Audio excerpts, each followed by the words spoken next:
Ah, what a weekend. What a weekend it was. What a fun time to be a Hawkeye fan. And it's a good win over a winless team in the league. It's even better to know how down bad Cyclone fans are on this Monday. I mean, you down bad at all. You got a football team that hasn't won in about a month. You've got Iowa, who is hitting this crescendo and getting ready to make its run to a potential college football playoff.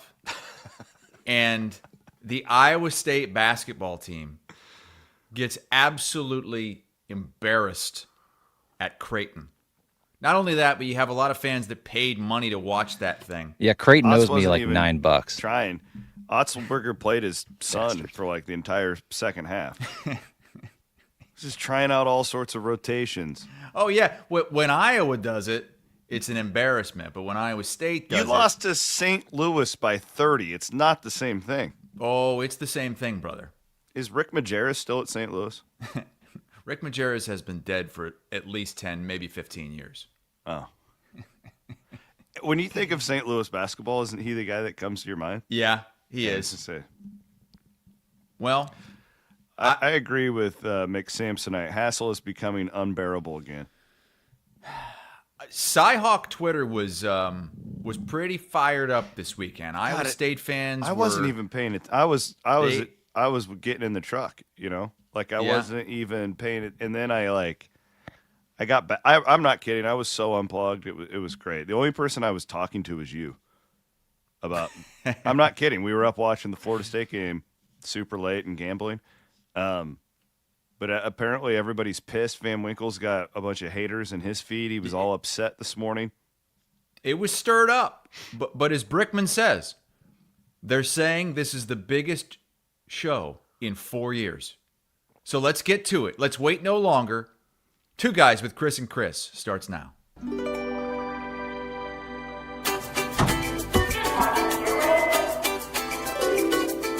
Good morning, oranges. Top of the muffin to ya. Potato salad. We still on for lunch? Great. Sliced bread. You're the best thing I've seen since, well, you know. Oh, hello. Don't think I forgot about you. Friendly at Fareway. It's more than just a name.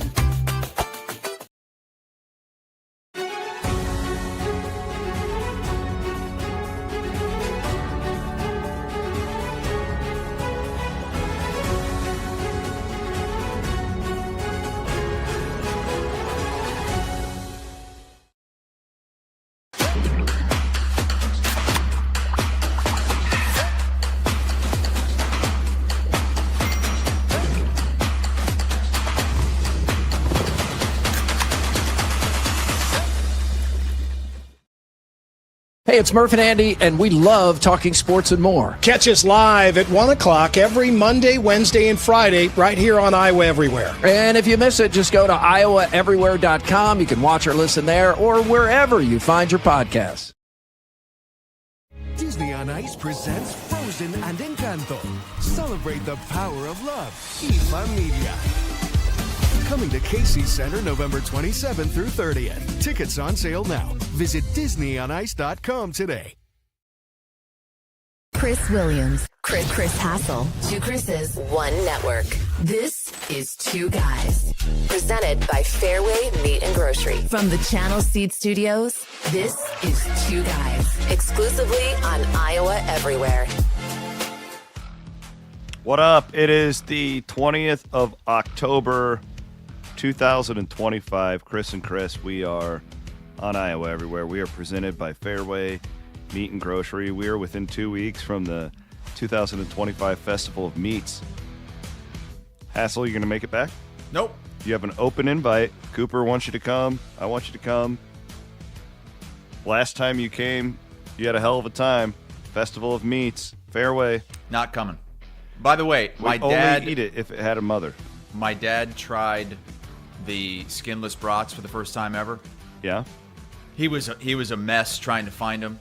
He was at the meat counter. He was asking all over the place. Oh my He's God! Like, I had to go all the way over into the frozen section. They were all hidden. That's where we want them. We want them frozen, Don. And so then he's like, how do I even cook these? I don't even know how to cook them. What are they're frozen. What do I do? Do I boil them like a regular brat? So he makes them, and needless to say, he's going to be sticking with the regular brats from Fareway, which he said they had about 50 different selections of regular brats there. But he also said, I was in this text chain, that he likes the explosion all over his face with the regular He brat. likes the juice. Yeah. The skinless, there's not as much of a juicy explosion into your face. Yeah. So, I don't know. To each their own. I personally don't like the explosion all over my face. Don does. We are presented by Fareway Meat and Grocery. We are in the Channel Seed Studios. The boys are hopefully getting a lot of that harvest finished up. Shout out to all of our great ag workers in the state. Iowa fans are acting like they just won the goddamn Super Bowl after beating a winless Big Ten team. Iowa State fans are just pissed off at the world. And I'm just kind of here. Hassel is just gloating. You know, it's really kind of obnoxious, just the entire being of our audience right now. We've got people comparing Colorado to any of Iowa's wins, and I kind of can just, I don't feel like I need to talk because Iowa State beat Iowa and they have the same record. So I'm just kind of like, whatever. That's where my mindset is today. I'll let you have this. Congratulations. I thought Iowa actually underachieved. I thought they would kill Penn State. Penn State was game. They showed up ready for that one. We had the right read on that. That coach had them ready to go. Really, put everything else aside, that was a really entertaining football game on Saturday night. Talk to any Penn State fan, and they'll tell you that's the most fight Penn State has had all season. They did. They were ready to go. No doubt about that. They did not quit. All those narratives that we talked about were wrong. They were ready to go. Instant Iowa went viral because of the tweet we put out with me saying this was Iowa's biggest win in 4 years. And I get why people could point and laugh, but honestly, it's the truth. Like, find me a bigger, better win than that the last 4 years on Iowa's schedule. You can't. There is no bigger, better win. That has kind of been the state of the program. Yeah, you beat all the teams you're supposed to beat. You punch down, and you can pretty much punch straight ahead Iowa to State, the Nebraskas. And 2021, Iowa State was ranked 10th. That's more than 4 years ago. Well, that's 2021. I say it's the biggest win in 4 years. 4 years ago, they beat Penn State later on that season. We're not talking about before the Penn State game 4 years ago. Well, the Penn State game was more than 4 years ago, but whatever. What are you talking about? That was the same season, 2021. Exactly. That's exactly 4 years ago. That Penn State game. No, that game was October 9th. This game was October the 19th. That was more than 4 years ago. That's what I'm saying. Since that game, you're trying to bring in some Iowa State game from earlier in the season. Since that Penn State game, which was 4 years ago, there has been no better win on Iowa's schedule. Man, I didn't realize, real quick, just looking at this, I didn't realize they beat Indiana that year, who was ranked as well. Yeah, that was to start the year. Yeah, I didn't realize Indiana was ranked, but go ahead. There's no bet. You can't. I don't think you can make any kind of argument that there was any win that was on this level. We're talking about none of those Nebraska wins? No. Are you kidding me? No. Okay? This was the biggest win. Now, you can say, oh, Jesus, what does that say about your program? Sure, fine, whatever. I mean, we're celebrating a win. It was really, like at Nebraska it was a really big win. 2023 should be in the conversation. Why? Nebraska was 3-9. Yeah, I know, but you still, do you remember that game? Yeah, I remember that game. It was tough going into it. You win it 13-10. That was not it. This team was 0-3, dude. You know better than anybody. I understand that, but you did what you were supposed to do. This wasn't some massive upset. Or I didn't say it was an upset. I'm just saying this was the biggest win in 4 years, okay? And there's plenty of reasons for that.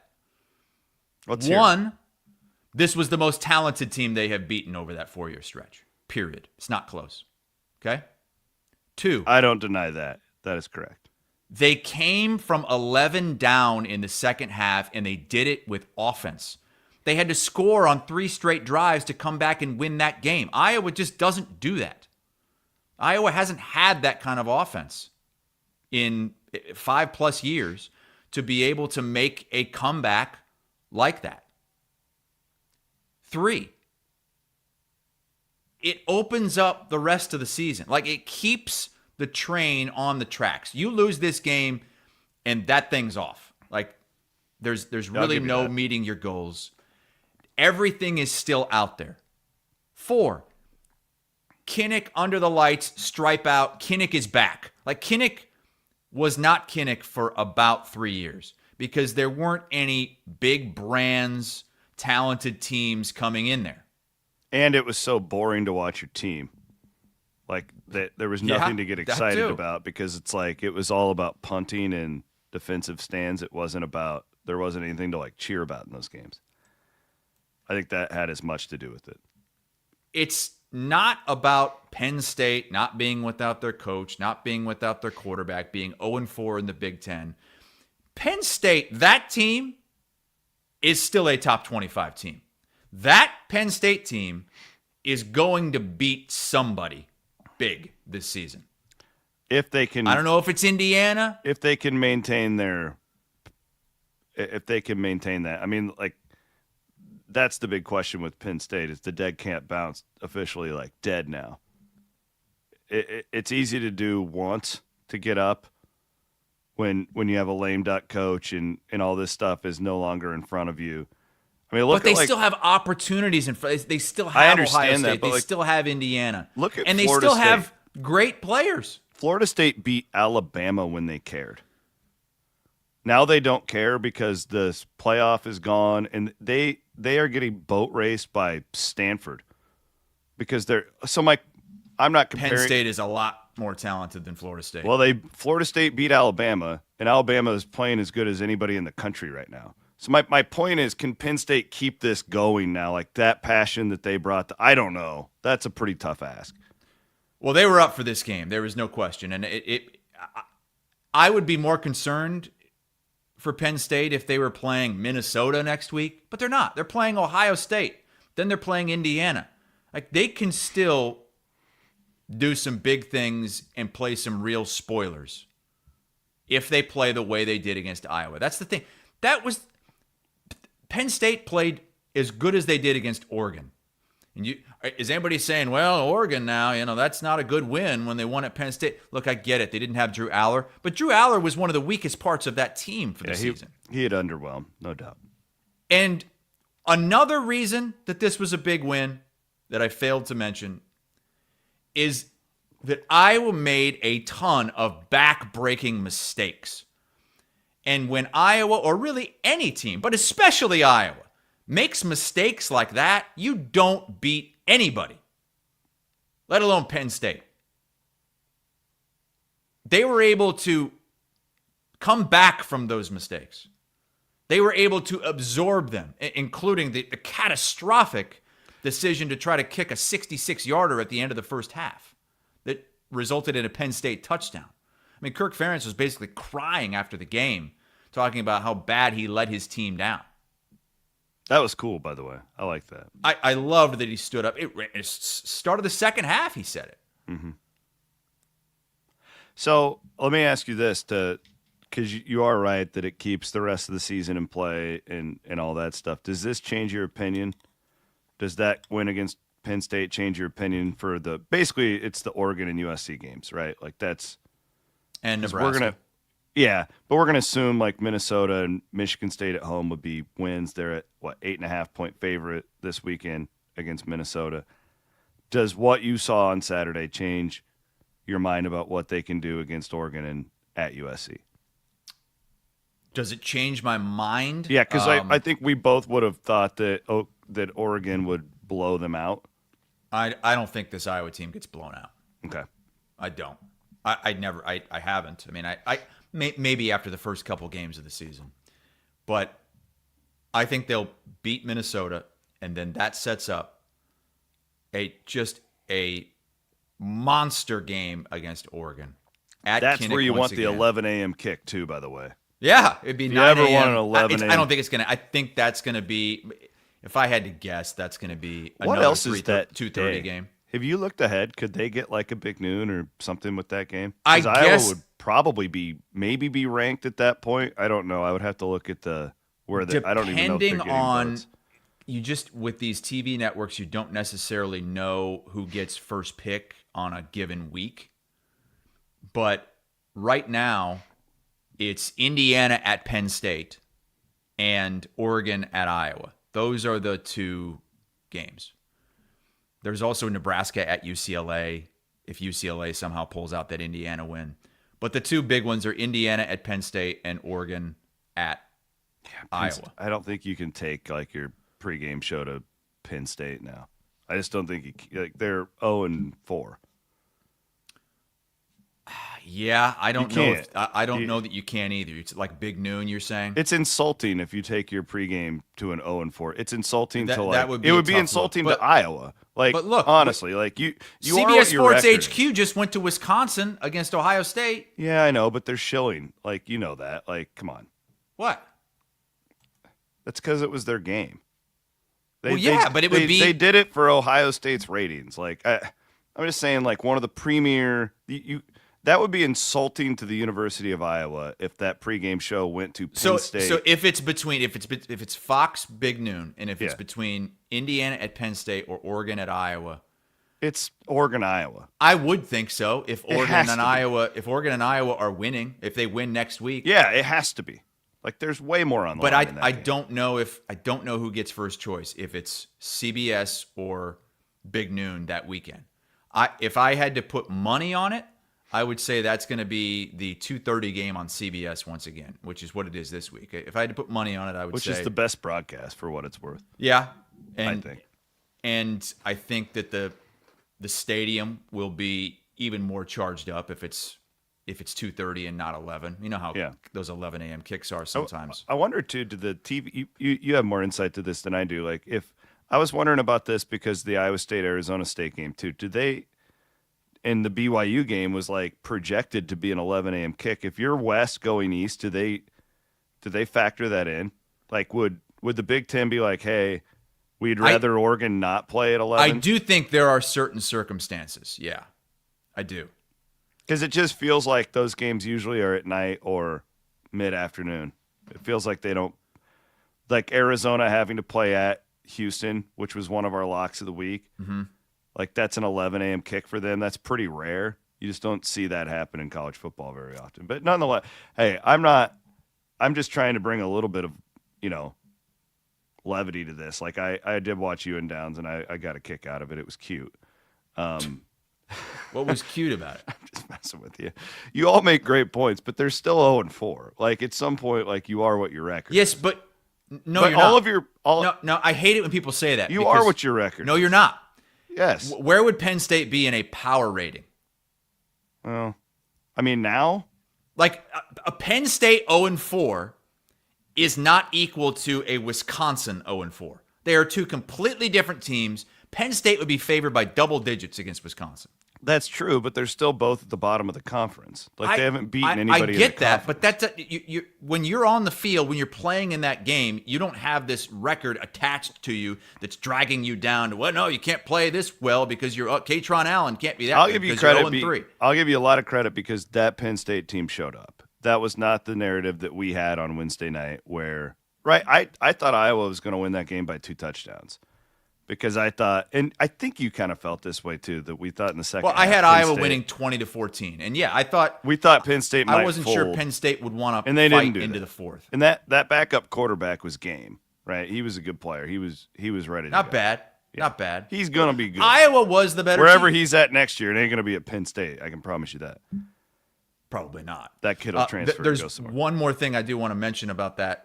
The decision between Big Noon going to whether it's Happy Valley or Iowa City. Also, that Saturday is BYU at Texas Tech. So Big Noon could potentially still take a, let's say, Indiana Penn State game, put it at noon, but have their show travel to Lubbock for Texas Tech. They've done that before with other games where they'll actually travel to the game that's later in the day. Well, I wonder if what happens in Ames on Saturday will impact that at all. It could, yeah. Because if BYU's undefeated, I almost feel like you have to go there. Because Tech is still – so they lost. I gave them the kiss of death last week. My apologies, Cody Campbell. But they're still – like if you look at the Vegas, they are even money right now still to win the Big 12. So that really didn't impact what Las Vegas thinks about Texas Tech at all. So if BYU's undefeated, that you're staring down the barrel of the biggest game in the Big 12 of the whole season in that one. All right, we are presented as always by Fareway Meat and Grocery. I want to give a shout out to our friends over at Freedom Tire right now because they have awesome rebates going on where you can get a $100 instant rebate on a set of 4 Goodyear or Cooper tires, or a $50 instant rebate on Kelly tires. Freedom Tire has locations in Altoona, Ames, Des Moines, West Des Moines, and Urbandale. You can check them out at freedomtire.com. What did you think of Gronowski? Look, the guy's just a gamer and a winner. I mean, he put the and that's team the guy on that his was back. billed right there. What you just described. That's what we were sold in the offseason.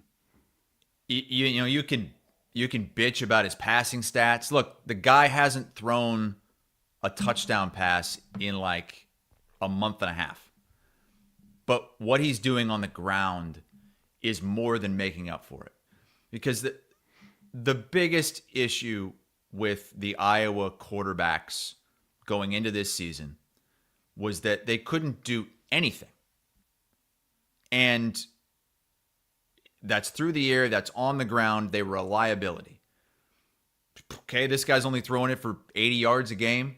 Well, they don't have to when you're able to run the ball for multiple touchdowns each game. I mean, he ran it for 130 yards, had the biggest plays of the game. He creates mismatches and number advantages because of the way he runs. And yeah, I think we would all like him to be able to throw it better. He was off. Like, he started 1 for 6.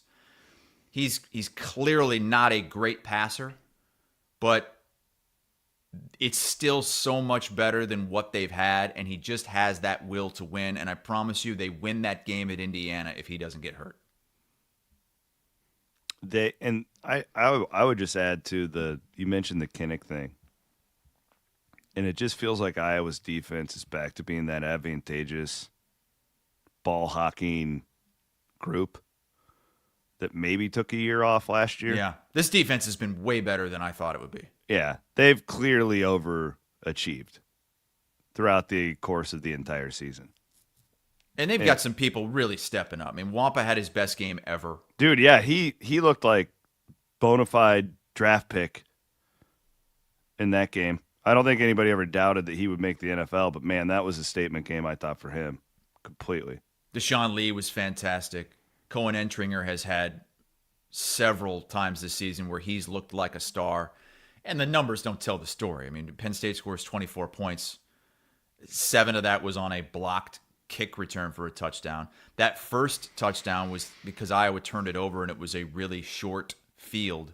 But you had yet another big 4th and 1 stop. Iowa's been the best team in the country on 4th down this season on defense. And this, to me, it's a lot like the team from 2023 that won 10 games with Deacon Hill. But the difference is you've got Mark Gronowski instead of Deacon Hill. You have a guy that's going to make sure you have at least 100 to 150 more yards on offense at the end of the day, opposed to Deacon Hill. And so they have the ability to come back and win games. And we saw it at Rutgers. They came back and won that game. Iowa didn't have that ability with anybody else. They've got it now, and they're 3-1 in the Big Ten. They should get to 4-1 against Minnesota.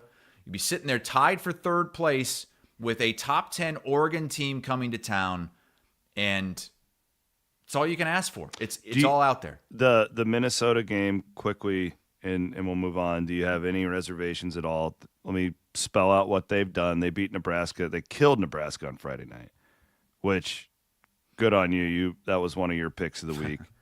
The only one I got right.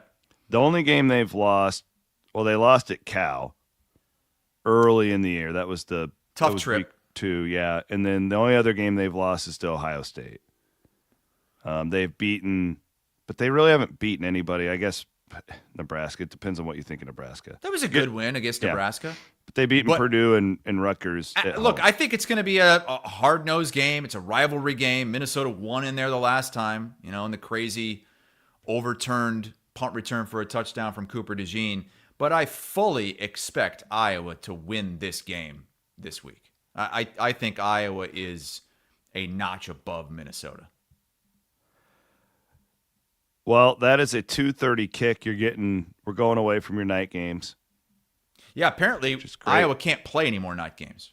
They've hit the quota. Yeah, I guess according to the University of Iowa Sports Information Office, that you can only play up to 5 night games a season. And Iowa hit that last year. They hit that midway through this season. Wait a minute, that's real? According to the Sports Information Office, yeah. That you're not allowed to. Now, I think that I wouldn't be surprised if they get into a situation late in the year where it's like, well, I mean, this TV network wants this game. This team's played 5 night games, but one of them started at 6 Eastern.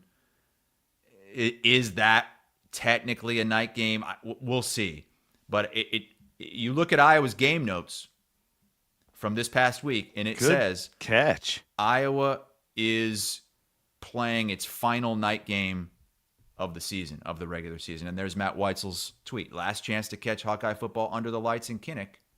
And in the game notes, it didn't say just Kinnick. It said last time they would play a night game, period. So even that game at USC. Yeah, I thought I saw that game was already decided. It was either going to be a 2:30 or 3 Central Time kick. That's a huge advantage for Iowa. Because a lot of those... It's better than having to go late night. Yeah. Like not getting that 9:15 kick for your body clock is just a massive advantage. Because that's when a lot of those West Coast teams get you. Right. I mean, who was it that had to... Oh, it was Michigan State that went out there and it was a 11:15 Eastern Time kick. I wonder if this is I might ping Matt on this. Is this a Big Ten rule? Yes, it's a Big Ten rule. Okay. Because I was going to say that. But it's a problem in that, and I don't know how long that rule's been in place, but you have so many teams now stretching from coast to coast, and you have these TV networks who are saying, well, wait a second. Yeah. We pay good money for this. We should pick whoever the hell we want. Yeah. If I'm in position to take Oregon at Iowa, and I'm NBC, for instance, and I can't take that because they've already played 5 night games, that doesn't seem right. But hey, I'm not complaining as an Iowa fan.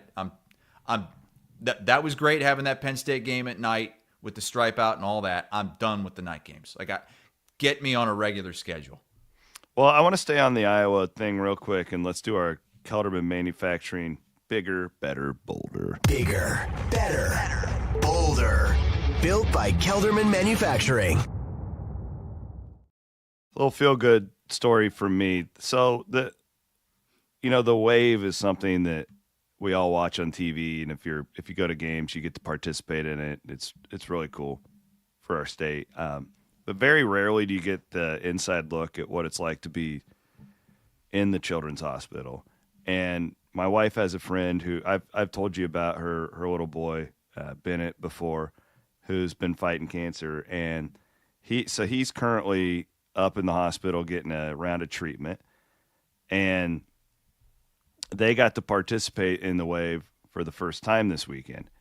And so this is Bennett. And this is really cool. His doctor, right there, Dr. Zimmerman, which what an angel these children oncologists are. She's a big fan of the show.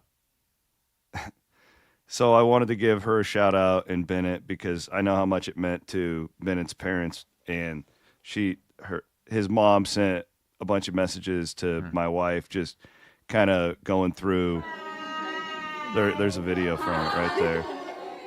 Wow, what a shot.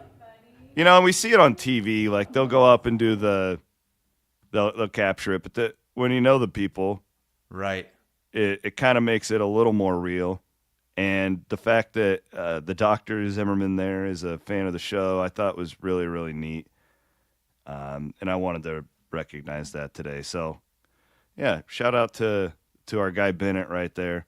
And also Dr. Zimmerman. I'd like to shake your hand, man, because you're doing the Lord's work right there. You're right. So that's Angels, pretty awesome. No question about it. Bennett looking good there. Yeah, he's smile strong on his face. He's doing cool. okay. Yeah, he's got but listen to this, man. Like, we can all sit here and bitch about whatever.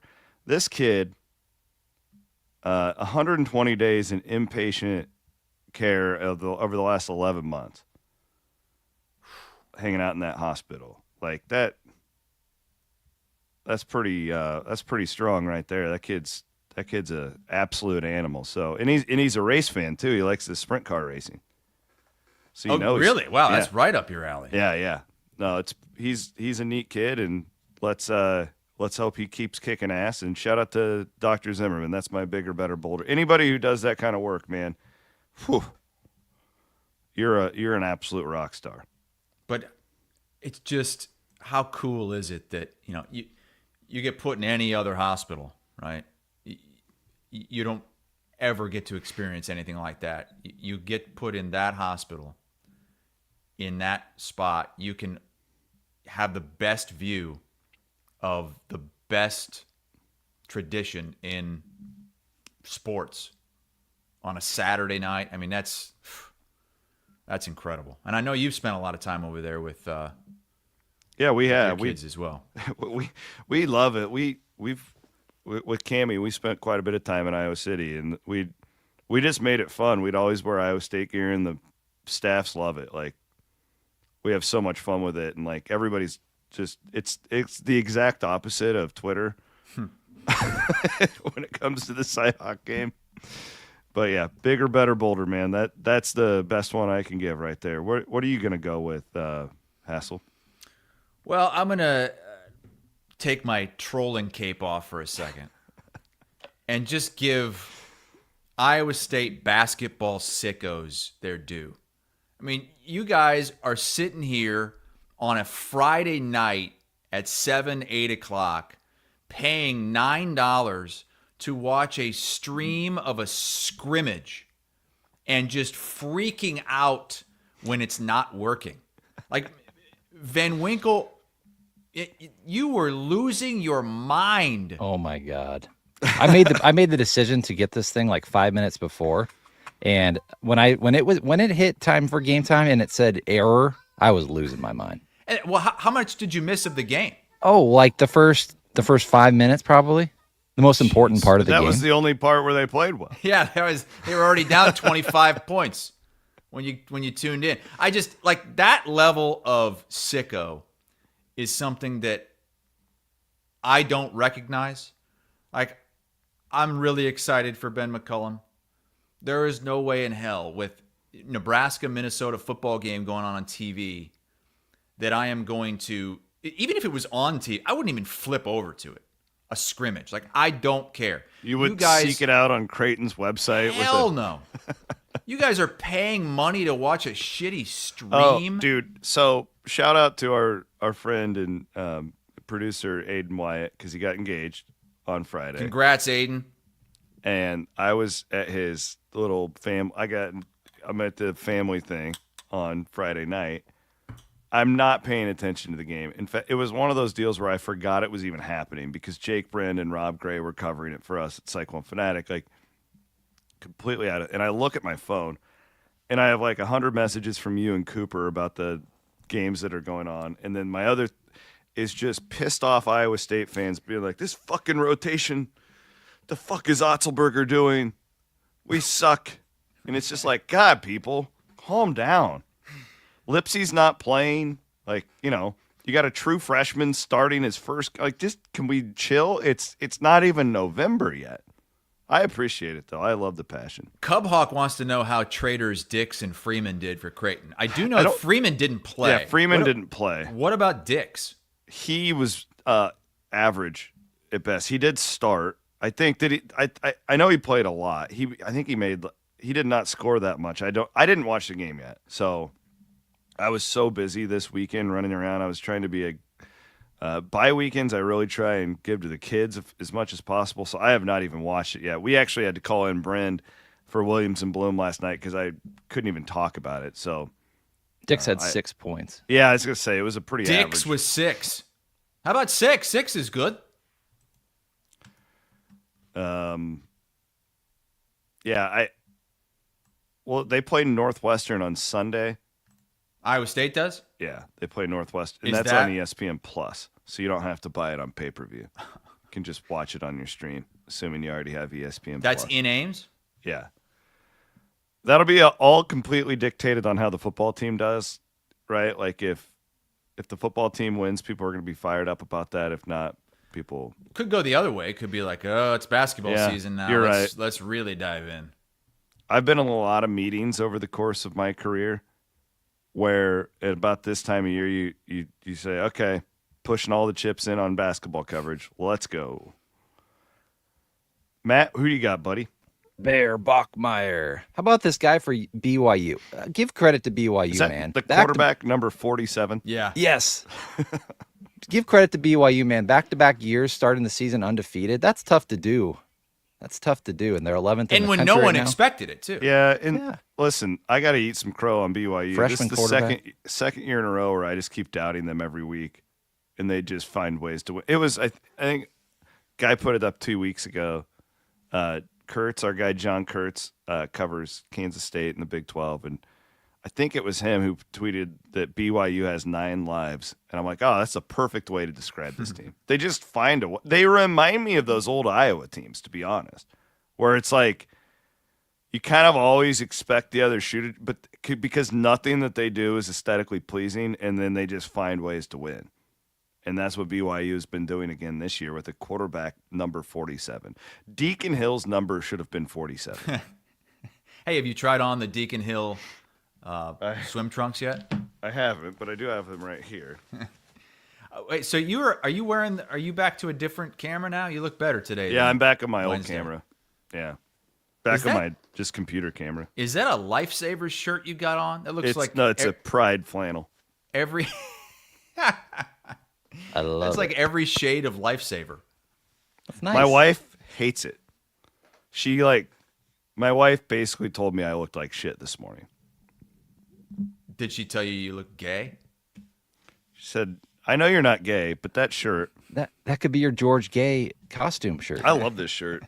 You know what? I actually like it. It's not a The colorful thing about burst. losing as much weight as I have, thanks to our friends at Game Day Men's Health, is you kind of have to get a new wardrobe because everything I have is I'm just swimming in. Like I can't even I'm basically every year comes around, like every season, and I have to get a couple of new shirts because I don't have anything to. Because like when you're wearing an XL and you really should be wearing like a medium or a large, it makes you look 40 pounds heavier. Yeah. Yeah. Anyway, Is Game Day offering a special through November too? I think I saw. I think they're giving like 20% off their weight loss program. I through know they're November. doing a weight loss challenge because I Yeah. got a text message about it. Like 20% off the weight loss program, free in-body testings so you can track your progress and all that good stuff.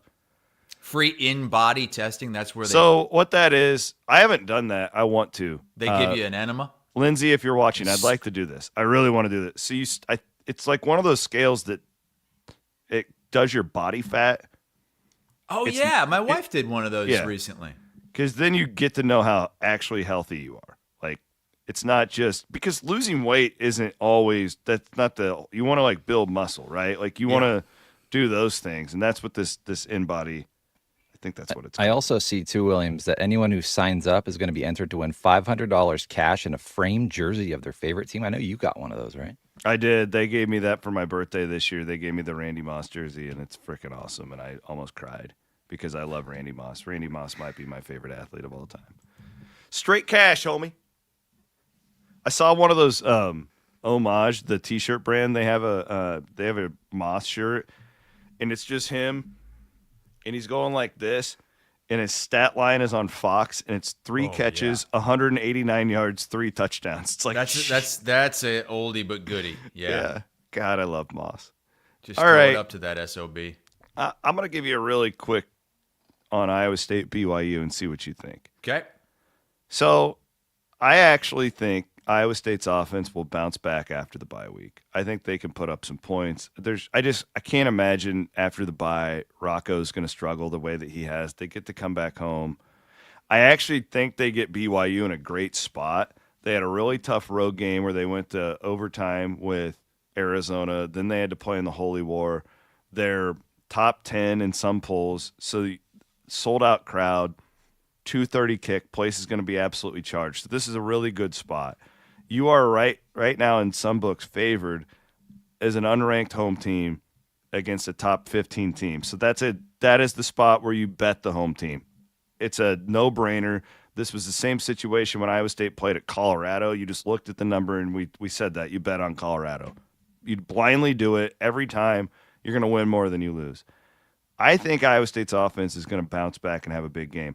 I'm really concerned, though, about the rush defense. Like, that is my thing when I watch this BYU team. And Iowa State's defense was much, much better against Colorado, but they stink. Like, that's not a good offense. I am just concerned up front, and just everything that's happened injury-wise with those corners. Like, that would be my – because BYU's – they're kind of like playing Iowa, Chris, where they'll take 7 minutes off the clock in a quarter if they can. That would be my reservation with this game for Iowa State. But I'm going on record right now on Monday. I think the offense bounces back and has a big game. Well, it's certainly a lot more interesting now than it would have been had BYU lost that game. I mean, I think this gives this the juice that it needed for Iowa State fans to bounce back, because it's been a rough few weeks. I mean, losing those 2 road games, and then you're sitting there on the bye week. I think that you got an undefeated team coming in. It's a perfect time for a kickoff at 2:30. I think that the place is going to be juiced, and it is a perfect opportunity for a bounce back against a really good team. Because BYU, you said it's a good time to get them. Next up for them is their trip to Lubbock. So it's like they're heading to a place where a team that's lost 2 straight games, that isn't ranked. This isn't at the level of the games that they will play or have played. Like, there's nothing at the level for them of the Holy War. No. But then it's Texas Tech. Is that next week, or do they have a bye? They have a bye. Okay. They have a bye before that game. This is an opportunity for Iowa State to get the season back. Like, this is your chance. And then it's Arizona State coming in the following week. If you could win these 2 home games, you're staring at 7-2, and you've beaten 2 because Arizona State will be ranked. Yeah. I was playing around with that tiebreaker system. Good luck. It's not looking good. Even if Iowa State wins out, it is not looking good. It's pretty tough, the math this year. The tiebreakers are ridiculous. So you need... Yeah, give me a scenario here. I could do it live. So you're telling me there's a chance. You're going to have to plug in Iowa State winning every game. So do that first. Okay. Oh, God. Look at this. Iowa State would have to win out. This guy, this MRed who makes this. So do you know the origin of this software that you're using? It started on Cyclone Fanatic. Oh, yeah, you mentioned that before. Yeah, this guy's a Cyclone Fanatic women's basketball. He's a diehard Iowa State women's basketball fan. Really? Is it that crazy old guy that used to go to games? Wild Bill. Yeah, is it Wild Bill?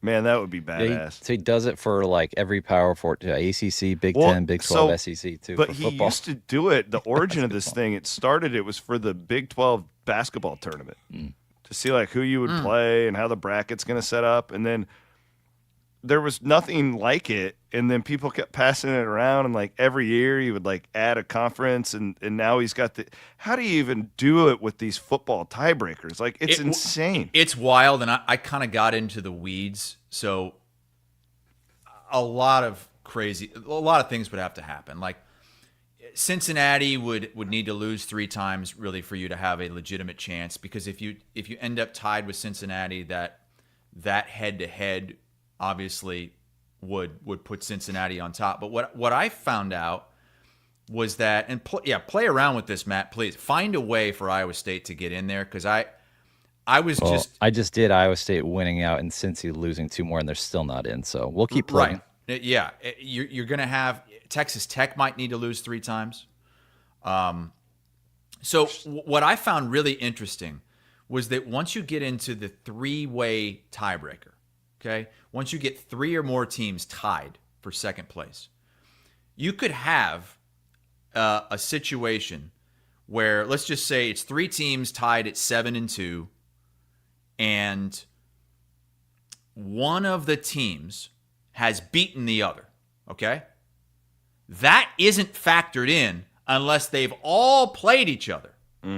So you could be in a situation where you're 7-2 and you have beaten one of the teams you're tied with, and you might still lose out to that team because it drops down to like common opponents instead of the tiebreaker. Matt, you found a way.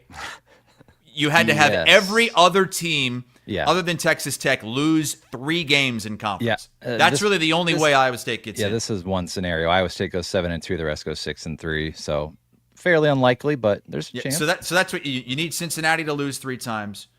You need BYU to lose 3 times. I want to say Cincinnati's schedule's terrible too, but Cincinnati, there is a small possibility that Cincinnati loses 3 games, but to find BYU losing 3 games, I don't know. I mean, it starts this weekend. I mean, you beat terrible. They've got Utah. They have BYU left. Did we ever suspect this? Like when I'm reading Dan Wetzel's Death to the BCS in 2009, did anybody suspect that when we went to a playoff, it would just make everything else seem worthless if you don't make the playoff? Because like if Iowa State, like in theory, if you went 10-2 and went to the Alamo Bowl, like that's a really good season by every metric in the history of Iowa State football. But it would be deemed a disappointment, right? Like that's the one thing I hate about the playoff. There's no way that if Iowa State, let me just put it, they went out, okay? They went out. Whatever. They go to the Alamo Even Bowl. 9-3. There's no way that you're going to look at that as a disappointment. Now, I won't. There's no way that any fan could possibly look at that as a disappointment. Van Winkle would. 10-2? Matt, if they're 9-3 and no, 10-2. 10-2, but you don't make the Big 12 championship game. What about 9-3? I want to ask him about 10-2. Okay. We're going back to this again? Yeah. No, I'm serious. We talked about this last year. Where if you at now? they're 10-2 and they don't make the Big 12 championship game? Yeah. That's a disappointment. Jesus Christ! I knew it. What are you talking about? I'm telling you, Hassel, I know this fan base.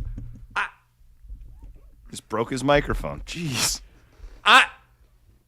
I hope that they're not listening to this show in the Iowa State football facilities. Campbell's getting his ass on that first flight to St. Van Wilk's never going to be allowed back in the stadium for that take. 10-2. Okay, if you Matt, don't make the Big 12 championship game, is a disappointment. Matt, let me clarify this because I don't think you meant it the way it's being presented. What are you talking about? Hold on. I think Matt is saying he would be disappointed if you went 10-2 and it didn't make it, but like I don't think you would be disappointed in the season, right?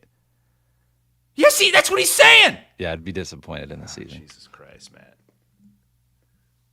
Because then you're talking wins over BYU, Arizona State, and you don't get in? Yeah, so how can you be disappointed with that? You would be disappointed in the structure. You beat Iowa, BYU, Arizona State. Disappointed in the structure. Fine, no, see, you can't. See, you're trying to save him, Williams. Don't do it. Well, because I don't think that he's this ignorant. I think he is. No, Matt's last year he said 9-3 would be a disappointment. Now he's saying 10-2 would be a disappointment. Matt's a smart guy. Well, I think this has to be what he means. I'm trying to. Jesus Christ, Matt, let me help you. Help me help you. What he's saying. My God, So Iowa, for I instance. would be thrilled with 9-3. Like, I mean, that was what we had going into the year. Right? Let's go. Their number. let me take Vegas this- had their number at 7.5. Yeah, I got Iowa at over 6.5 wins a couple weeks before that Indiana game. If Iowa goes 9-3 and they beat Oregon, that is a really good season. I would agree. If you go 9-3 and you, But and the problem is, again, the greater point I had is not about like, is it a good season or not? It's just like there's this theory, there's this thing in college football where if you well, don't it make the depends on where playoff, you're it's at. worthless. Like at Penn State, yeah, it's at Penn trickling State, yeah. everywhere, dude. Like everybody's just obsessed with the playoff, which I get it. You want to get into it, but it's still a really small number of teams that actually do it. Like I still want games like. If you're, let's say Penn State, they're not a great example because they're 0-4. But remember the days in college football where it's just like, well, the Tim Dwight, Tavian Banks team, where they go 6-5, 7-4, whatever. It depends which team you're talking But about. every fucking game mattered so much. And I hate this idea that, well, you're no longer able to get into the Big 12 championship game because of how the freaking tiebreakers play out, so it doesn't mean as much. Like I hate that. It's a lot harder to get into a championship position because of how big the conferences are, and I'm with you on that. I hate that. Like I don't necessarily think everything is like playoff or bust, but I do hate that you lose 2 games and all of a sudden it looks like it's impossible to get to a Big 12 championship game, even at 7-2. And we're looking at these tiebreakers, and the tiebreakers don't even make sense. Like, imagine that. Imagine if Iowa State ties for second place at 7-2 with BYU and let's say, who's a team that Iowa State doesn't play? That's up there. Texas Tech, Utah. Texas Tech. Okay, let's say Iowa State, Texas Tech, BYU all tie for second place. Iowa State beats BYU head-to-head, but BYU gets in because of these crazy tie-break scenarios. That's insane. Yeah. It is. It is. But that's, look, the unintended consequences of this crap. And if Iowa State went 7-2, they'd have wins over 3 ranked teams. And again, you could probably, in that case, make an argument. We're not talking about Iowa. You're saying Iowa could have a chance to make the playoffs? They will. Iowa will be in the playoff if they go 10-2. But that would include wins over Oregon and USC and Nebraska. I mean, they would have to. You're right. Right. Iowa State, yeah. Not Iowa State. They didn't lose. They didn't beat Iowa State. It really will matter for Iowa fans should be rooting for Iowa State the rest of the way if you're thinking about the playoff. Look, the playoff thing, it's just the fact that it's still out there, it's still attainable is all I'm saying. I'm not saying they're going to the playoff. I'm just saying it's still possible. Let's get my Super 16 poll this week, courtesy of our friends at Big Grove Brewing. Mix up Saturday. Separation Saturday. It was crazy. Top 10 teams losing everywhere. When Ohio State won, Indiana 2, A&M goes up to 3. I think Alabama's playing as good as anybody in the country right Alabama's now. a different team now than they were when they played Florida State. Yeah, so I put them up to 4. Oregon rounding out the top 5. The Ole Miss Georgia game. So I was listening to that on my way to Minneapolis, and I thought Ole Miss was going to win it. Check into the hotel. What the hell happened? Like, it's just how did Georgia cover? It was the craziest part of that game. But anyways. Well, you want me to answer that, or are you just sure, you want me if to you answer want. that? I mean, I don't think we need to go play-by-play. It's just you were asking the question, but then you would. It was a wild turn of events. I was watching the game. Georgia started getting stops. That's what happened. That's it. I still think Ole Miss is really good. I do too. So I kept them tucked in there at number 7. Really good win for Oklahoma at South Carolina, just to win it in the dominating fashion that they did. Not that they shouldn't have won that game, but a lot of sharps were on South Carolina at the plus 5.5, thinking that would be a closer game. And again, I'm a little weird. It's like, do I have BYU underrated? I don't think I do at number 9. No. I still think Texas Tech is better than them, but Texas underrated. Tech They're lost. 11th in the AP poll. Yeah, I know. I don't know what to do with them because I still don't I don't think Georgia Tech is a top 10 team either, but you have to put them there. Yeah. They've based won off the games. of what they've done. Yeah. Miami drops to 13. Yeah, that's You the had one them I on think that stands out. That was a huge drop. Where did you have Miami last week? 2. That's a big drop. But they lost as a 2-touchdown favorite at home Yeah.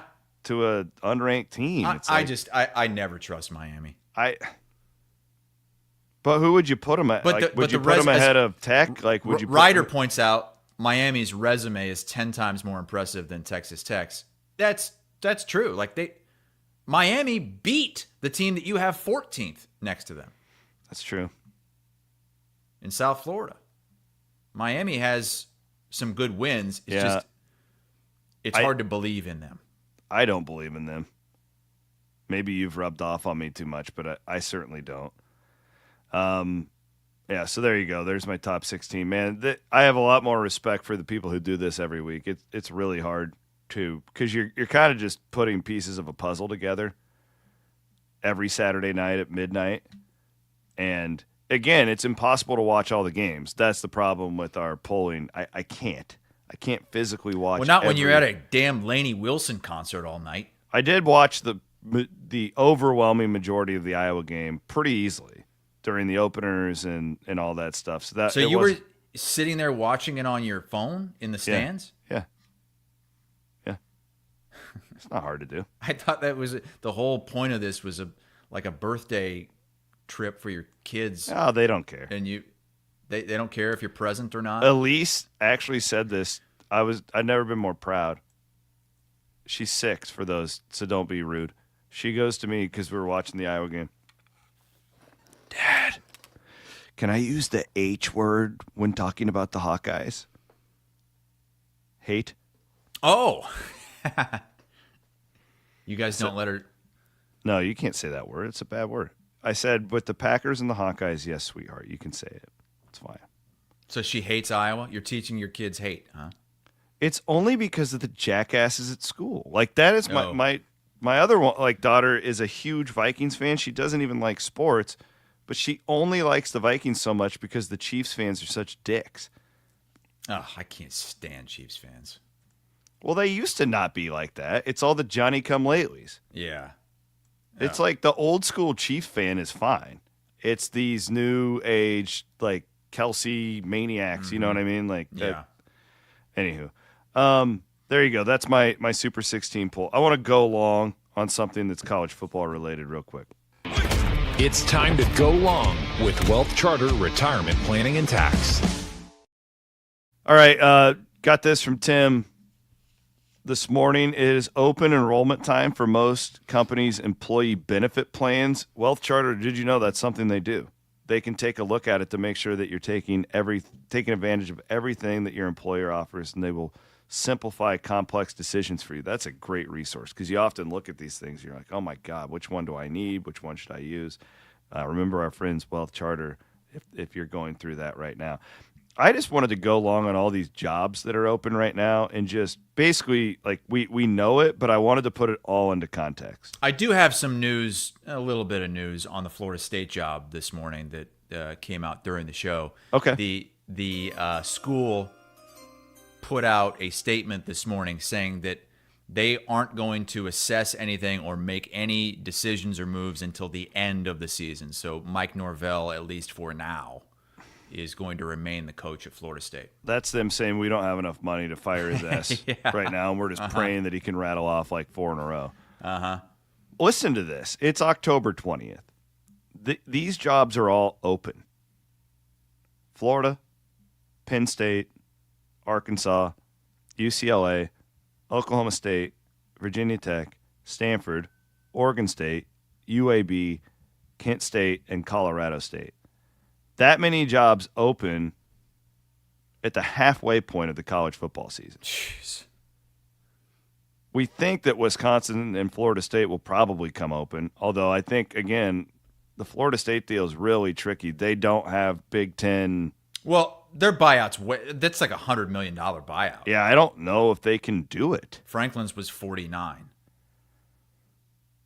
I just wanted to put it all on because I was sitting here putting the show together last night, and I'm thinking about my going long segment. I said, because I'm working on this from a Campbell standpoint too. I got to be ready, and it's just like, God dang, this is going to be the craziest coaching carousel of all time. I think when you look at those jobs and whoever they hire, like not every one of these things is like, oh, let's go get Urban Meyer. Like, because when they're going to hire somebody and then it's going to open up another job, right?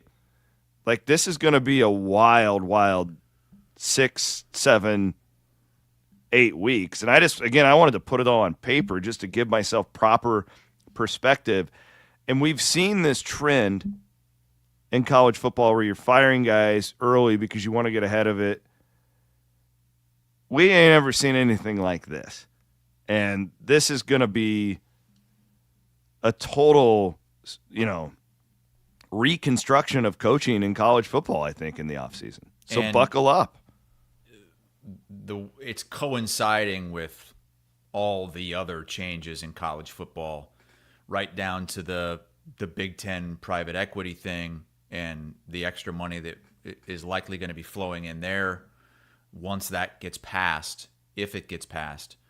And, I mean, Matt Campbell, if there was ever a time, this appears to be the time.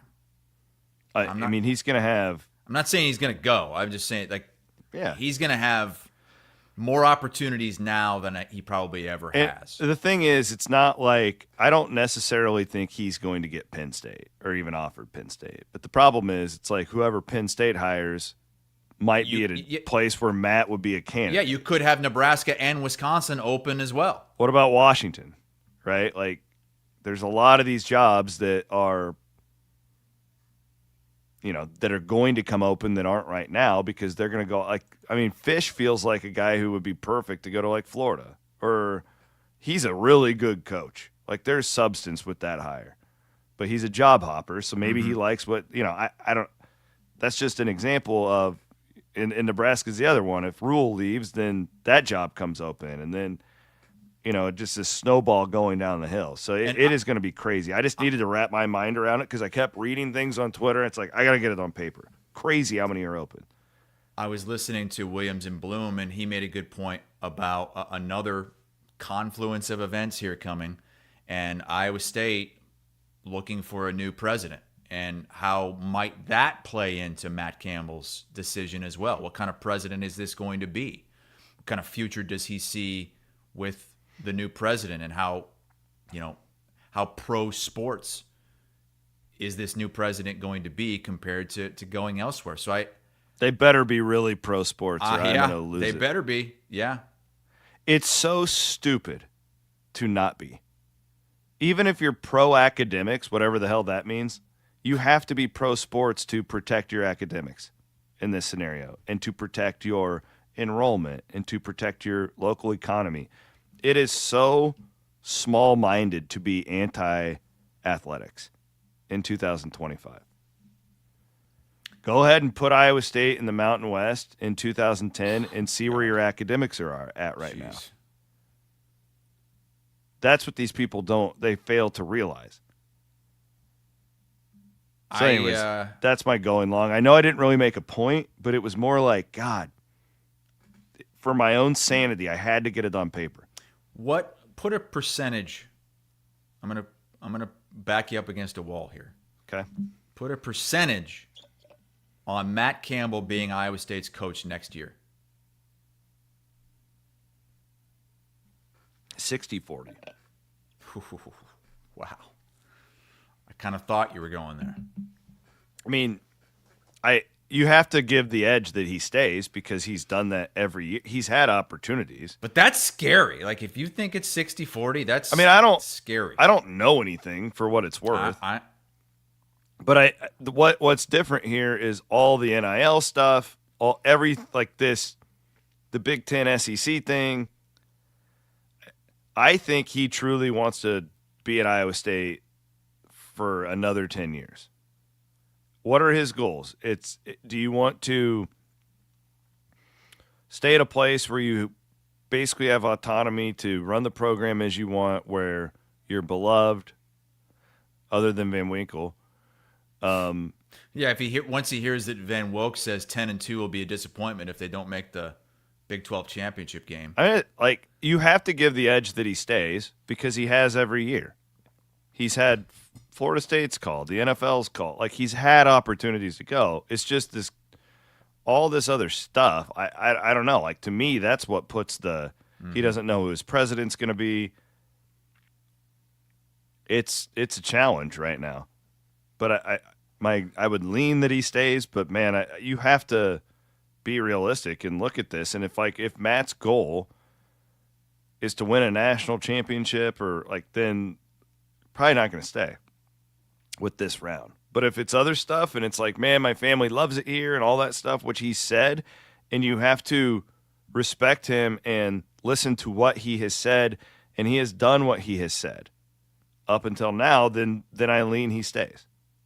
But there's a lot that's going to happen in the next 6 weeks that are going to dictate a lot of things for the future. You got that right. That was a very unfair question, but it's okay. I still love you. What? No, it wasn't. I'm just saying I have no idea what the answer is. I was kidding. What, do you agree with me? Does that seem okay? 60-40, is that fair? I think it's fair. I mean, I would put it maybe 65-70, but okay. So you think I'm being a little bit... Well, he's shown that even if he does have quote unquote better offers, and he's had many better offers, yeah. And he stayed. And I saw somebody in the comments saying if he hasn't left by now, he's not leaving. I don't think you can say that, because it's the landscape is constantly changing, and this is kind of a pivotal moment here where a sea change is happening. And that's what makes this different. Yes. With a lot of different things to consider. Let's recap what we did in our picks this last week, and then we'll... Why do we have to do that? Look at you. Another perfect week? Dude, I'm so pissed at myself. Like, we should have put our mortgage on Stanford. Like, that was the easiest bet of all time, plus 18 against Florida State. And I took the Stanford money line, too, even with the backup quarterback midway through that game. Come on. What are we doing here? We had them right where we wanted them. Okay, so you had a tough week, though. I had a really bad luck week. I mean, I get Minnesota plus 8.5, and they win the game outright. But I had Iowa minus 2.5. They win by 1. I had UCLA minus 3.5. They win by 3. God, I've had so many of those this season. My aunt had a pecker. She'd be my uncle. I've never heard it that way. Well, if my aunt had a cock and balls, she'd be a man. I took the bait. Yeah, you did take the bait. Let's go. That was Ohio State, Wisconsin. Yeah, that was. It didn't make any sense. So, good for you, Matt, to just go in on it. Matt took that, and I did too in my own bets, because I'm sitting there, I'm thinking, God damn it, this everything points to Wisconsin. They want you to take Ohio State, but if you were to take Wisconsin and then that happens, you're kicking yourself. Why? Yeah. Of course you take Ohio State. God, Wisconsin has been outscored at home, 60-something to nothing in the last 2 weeks? And now they have to go to Oregon. They're like a 35-point dog. 35-point dog. I can't believe Fickle hasn't been fired yet. I hope they get shut out, because that'll give us an incredible stat. Like being outscored 100 to nothing in 3 weeks. So we had the HQ crew went there, and one of the the big bet of the weekend was Wisconsin over 7.5 points. What a horrible bet. Horrible. You think there's no way Wisconsin, they might score once. Yeah. There's no way they're scoring twice. No. want to give a shout out to our friends, our newest sponsor, Siouxland Scale. We're going to have a really cool segment coming up with these guys. Hassel, I went and met with them last week. We're going to do Did they weigh you? We're going to do a What's Weighing Me Down segment. They're cool guys, really cool guys. They let me get in one of their trucks and look at all. It was freaking awesome. So thanks to all those guys at Siouxland Scale. I believe we'll start the Weighing Me Down segment coming up next week. I think that is it. I'm going to go really long on today's CW pod. I'm going to record it later today about this Michigan Regent and the comments with the private equity stuff. I've been waiting to hear your thoughts on that. Yeah, you know what? I was going to do it on Friday, and I held off because I wanted more information, and I also was just like, Fridays are just terrible for traffic, so I saved it for this week's CW pod. Next week's CW pod, we are working on this. If Van Winkle can get it figured out, we are going ghost hunting. Wait a second. When is this Cody Campbell thing gonna Working happen? at that. He's a busy man. What the He's a hell is billionaire. You've been talking about this for a month. Well, it'll be coming. I did speak with Cody last week. We're getting it on the schedule, so that'll. But we're going on a hunt. Are you going with Tim Dwight? He won't go back into these things after he was overtaken. What happened to him? He was like anally pillaged by a He got ghost? overtaken by a ghost, by a spirit. Van Winks and I are going to go, and I think Spopker is going to go. Can't wait. Can't wait. We're going to a real, like, one of the most haunted places in the country. Where is that? Malvern, Iowa, the Malvern Manor. This makes the Villisca axe murder house look like Deacon Hill, okay? What happened in this house? Oh, there's just spirits. It's Wait, like it wasn't like a murder or anything? we're gonna get the scoop from Josh Hurd, who owns it. Friend of the program. He was on the CW pod last year for the Halloween special. Oh, he's coming on It again? says it was sold and turned into a private residence that became a nursing home, group home for the mentally disabled. Oh God. Oh, this Those sounds are the craziest ghosts too. because they were mentally disabled? They are the pissed off ones. Like, you go in there and they just want to destroy you. They'll scratch you. So yeah, we're going on a hunt. Sipker's gonna go with me because Sipker is a denier, and I thought it'd be good to get a skeptic. I love this. I love that Scott is going because yes, I specifically chose him because Scott doesn't believe in any kind of supernatural. There's no God. I want one of these ghosts to fondle his balls, and I want him to believe. That is my goal with this. What is it that happened to Tim Dwight? What does that mean? He was overtaken. A spirit got inside of him. That's according to the story, the legend. It was at Farrar. He was there on like a celebrity thing. What did the spirit do inside of him? I don't know. Like, so when you get overtaken, you lose control of your body. A lot of times you're like, you'll just forget everything that happened for a period of time. Sometimes it's so bad that they have to get a priest to come in. The exorcism? Yeah, a lot of that. Did you know where The Exorcist actually took place? Like the real Exorcist? What do you mean the movie real? Where they that the shot movie- the movie? No, where the movie was based after? A little history. I didn't know it was based on anything. Erling, Iowa. Erling, Iowa. Right by the Steeple Ridge, where they make Steeple Ridge bourbon. I've read about that. It's nuts. It's Exorcisms crazy. and shit. Oh my God. So Van Winkle is bringing night vision cameras, and me and Sipker are going to do a real life ghost hunt with a professional. Josh Hurd is legit. Like, he's written books. He's been on all these TV shows, and he's going to take us around the Malvern Manor at dark. And Sipker and I are going to be mic'd up. This is going to be part of a CW pod? Yeah, I don't know like what we're you're going to put it all together and. Matt and I are working through the details on that right now. Hey, Chris, it's Cody Campbell. I'm ready to come on the pod. Nope, sorry, Cody. I'm doing ghost hunting this week. I think we do the CW pod and then we do a separate like extra for YouTube video. Sorry, Cody. Think, Matt, you're the brains, a ghost just entered me. Can't do it this week. I can't wait. This will be my second hunt in a few months because we did the hunt and Ireland came up short. He stopped short. You couldn't find any Irish goblins? My daughter wants to go so bad, Matt. Cammie wants to go. She loves this stuff. I'm like, nah. This is too real. What is the goal to be entered by a ghost? I would love it if a ghost entered me. Just because I want to feel it. There's your next book. There's your second book. What? How it's titled? When a Ghost Entered Me. The ghost that entered me. The time I was penetrated by a ghost. Keep an eye out. Keep trying to get that scheduled. But I've done these Halloween episodes. I started it back on the radio show. And Ross is a huge skeptic. And we would have these ghost hunters come in. And, I had to,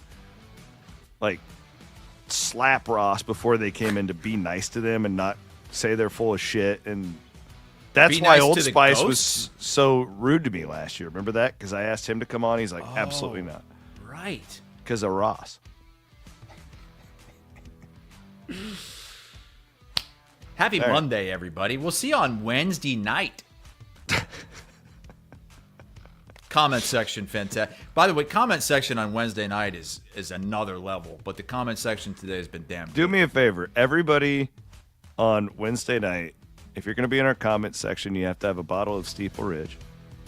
You have to have some Big Grove. You have to have a Carbliss, or you have to have a Pseudo Sue. You have to have one of them. Can we make that, of course, assuming you are of age? And pick it up at your local Fareway. Yes. Groner and the boys down in Clarendon will be watching, but they can't do that because they're not of age. Appreciate you guys. Fun show. Have an awesome start to your work week. We have Murph and Andy coming up at 1 here on Iowa Everywhere.